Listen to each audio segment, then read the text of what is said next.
If you're planning to commute into New York City from Connecticut, this video isn't really about houses, school districts, or even train schedules. It's about avoiding the wrong daily life. Because once you move, the commute stops being theoretical, it becomes the rhythm of your mornings, the tone of your evenings, and eventually the thing that determines whether you still enjoy where you live. The biggest mistake people make is assuming that all Metro North towns commute the same way. They look at a map, see the train line, and assume it's all just a question of minutes. But two stations 10 minutes apart can create completely different stress levels depending on parking costs, food access, platform layout, and how forgiving the schedule is when life inevitably interferes. What I want to do here is walk you through this the way commuters actually experience it, town by town, station by station, as a real weekday unfolds. Most people feel stuck at the beginning of this decision because on paper it all looks simple. One rail line, one destination, dozens of towns that technically work, and the advice they hear sounds logical. You'll get used to it. It's only another 10 minutes. Everyone does it. But commuting isn't about minutes, it's about friction.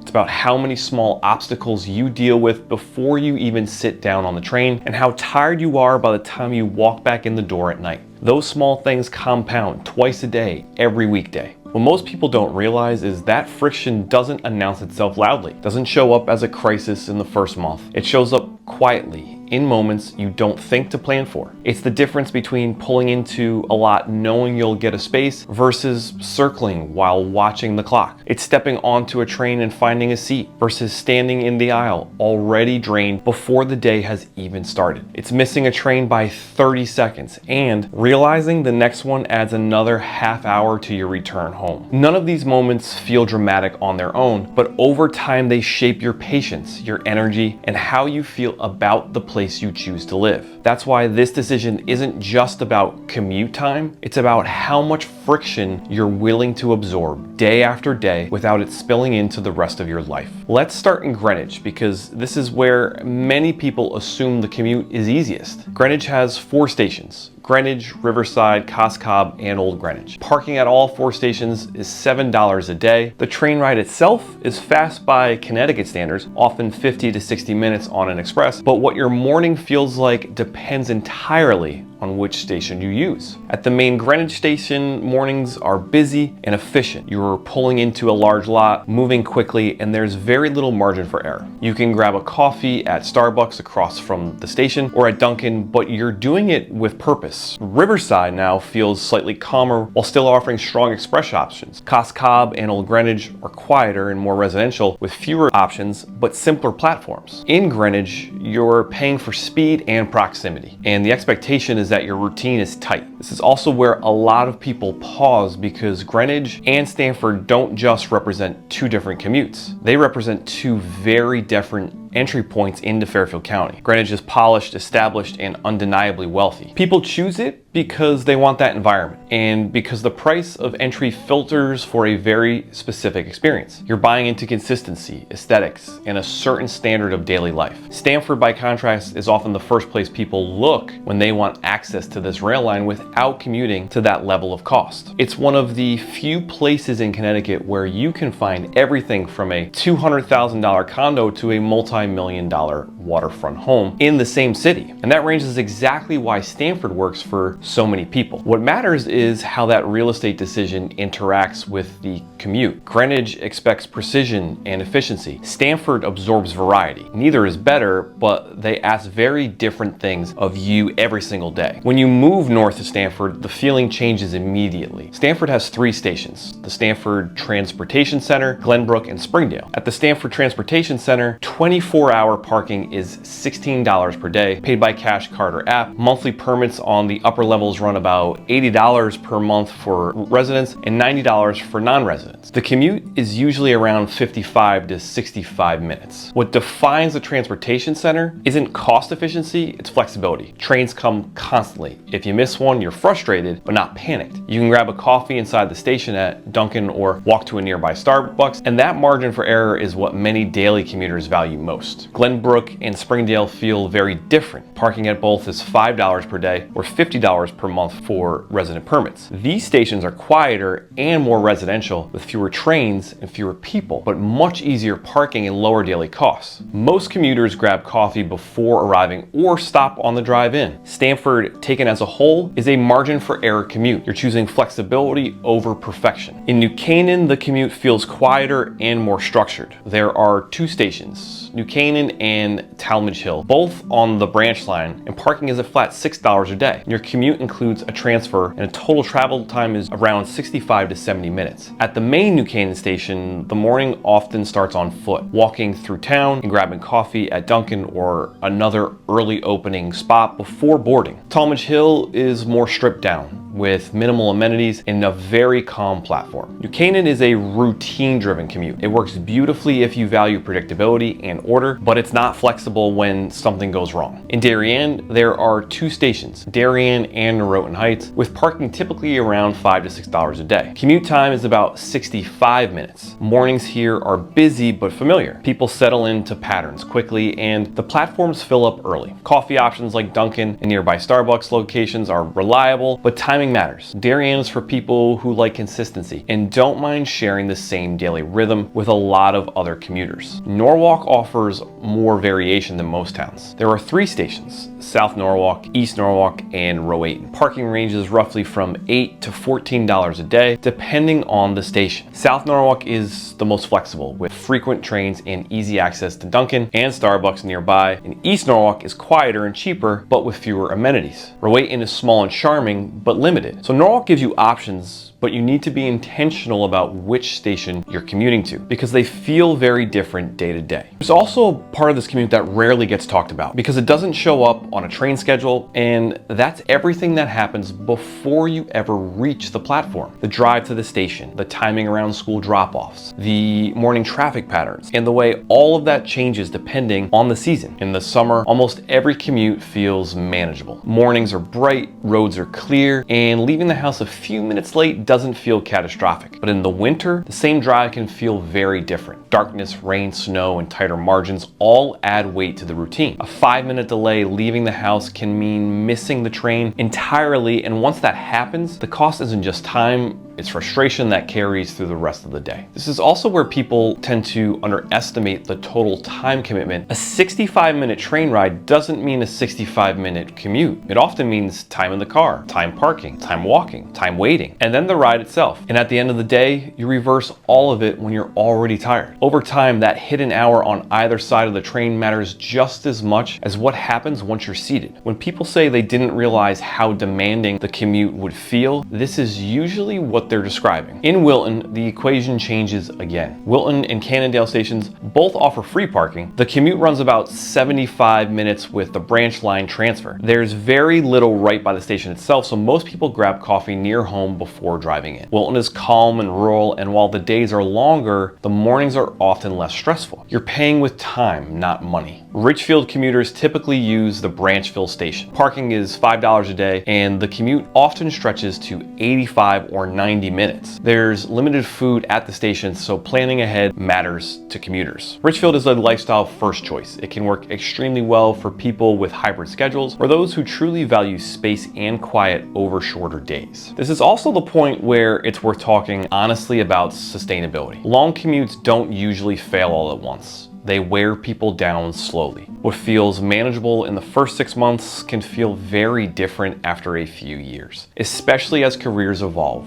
responsibilities change, or energy levels shift. A commute that works beautifully at 35 can feel much heavier at 55. Hybrid schedules change the math entirely. 2 or 3 days a week is a very different experience than 5. The goal isn't to avoid long commutes altogether, it's to be honest about whether they fit the life you're building now, not just the one you lived in before. In Westport, there's 2 stations, Saugatuck and Greens Farms, and parking runs a little over $6 a day. Now, commute time is usually around 70 to 75 minutes. minutes. Mornings are busy and polished. You can reliably grab coffee at Dunkin' or Starbucks nearby, and the downtown energy is very present. Westport feels efficient and social, but consistency is important if you want it to stay stress-free. Fairfield has 2 stations, Fairfield and Fairfield Metro. Parking generally runs $6 to $7 a day, and the commute is closer to 80 minutes. What Fairfield gives you is less pressure around parking and a calmer platform experience. It takes longer, but the mornings often feel easier and more predictable. Finally, in Bridgeport, there's one main station with ample parking and a surprising number of express options. Commute time can be around 75 minutes, and coffee options like Dunkin' are nearby and reliable. Bridgeport is practical and often overlooked, but for many commuters, it simply works. If you go farther out to places like Stratford, Milford, or New Haven, the commute becomes longer and starts to feel more like a bill, especially with parking. These towns can be great for hybrid schedules, but for 5 days a week, the wear and tear becomes part of the decision. Most regret around commuting doesn't show up as a dramatic moment. It shows up as quiet exhaustion. Sunday nights that feel heavier than they should. Mornings where you're already negotiating with yourself before you leave the house. People rarely say the commute was a mistake. They say they didn't realize how much it would affect them. By the time that feeling sets in, the house is bought, the routine is fixed. Thinking this through now is how you avoid having to make peace with a choice that never quite fit. At some point in this process, most people have a realization. This isn't really a town decision, it's an identity decision. Do you want speed or calm, flexibility or routine, margin for error or predictability? And once you answer those questions honestly, the right stations start to stand out, and the wrong ones quietly eliminate themselves. The most successful commuters don't choose the shortest ride on paper, they choose the level of friction they can live with every single day. And when that's clear, the commute stops being something you endure and starts being something you manage. If you're working through a move like this and want someone to help you think it through in a practical, no pressure way, my name is Chris Giolito. I'm a real estate advisor here in Fairfield County, and I work with people who are making long-term decisions about where and how they want to live. Especially commuting to New York City is part of the equation. There's no sales pitch, no rush, just a thoughtful conversation to help you make the right decision before it becomes your everyday reality. This video was helpful.